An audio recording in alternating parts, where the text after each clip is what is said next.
I'm Sean Embrack with the HGP Sportscast. We tell you now that Sports Minister Dr. Frank Anthony came out in defense of the PPPC's manifesto with respect to sports development for the next 5 years in Guyana. We have the details in this report. HGP Sports did highlight notable absent items from the document and made mention of facilities in rundown condition. Addressing the issue of physical education, the minister sought to clarify. For example, we are talking about physical education being in all our schools and being available to all our school children.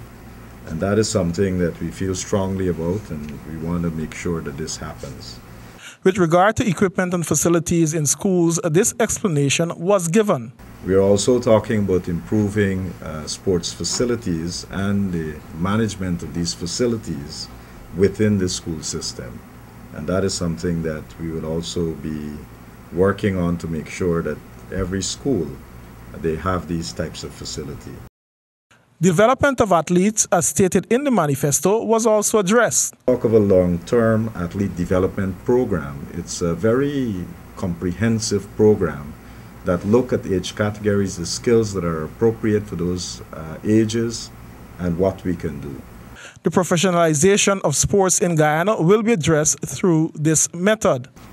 We feel that this is important if we're going to move and professionalize sports in Guyana. The Guyana Sports Institute would be offering short-term and long-term courses in various fields of sports. Community state-of-the-art facilities drew this reaction from the minister. This is something that will continue. Over the last 3 years, we've been allocating substantial sums of money to the enhancement of community grounds, and we have seen how this has benefited the communities across the country.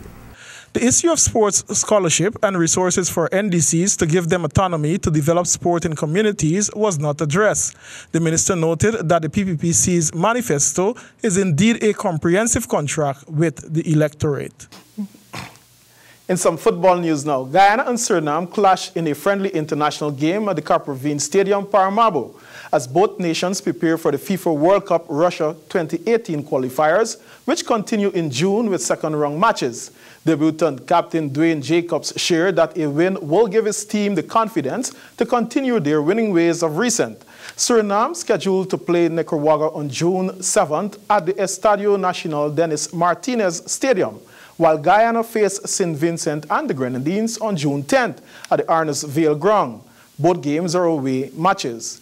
Guyana starting team: Akel Clark, King Solomon Austin, Adrian Butters, Chris Camacho, Clive Nobriga, Colin Nelson, Sheldon Older, Kanata Manning, Dwayne Jacobs, Captain Verlon Mills, and Pernell Schultz.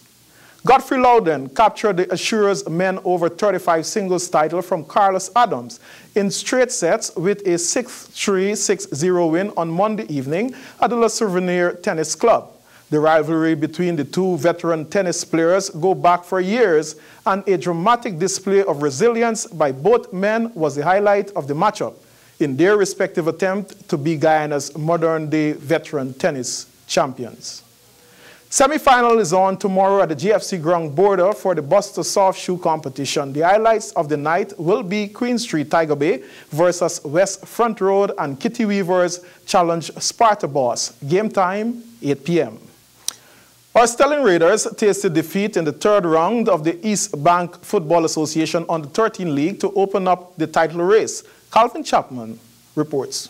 Tion Ford's braced earned Diamond United a sweet victory against informed team Stelling Raiders. Ford's goals came in both halves on the 31st and 54th minutes. With the win, 3 teams now stand even on 6 points: Grove High Tech, Diamond United, and Stelling Raiders. Grove High Tech, who had lost the Raiders, continued their winning form as they trounced Craig Primary 5-0. Akeem Williams and Devon Padmore both scored braces, and Emmanuel Day's own goal made it 5. With the win, Grove High Tech are top of the table based on goal difference after 2 expansive wins. The last league game featured Kurukuru Warriors and Mocha Champs playing to an entertaining 2-2 draw. And that's it for sports. Now for a look at the weather forecast.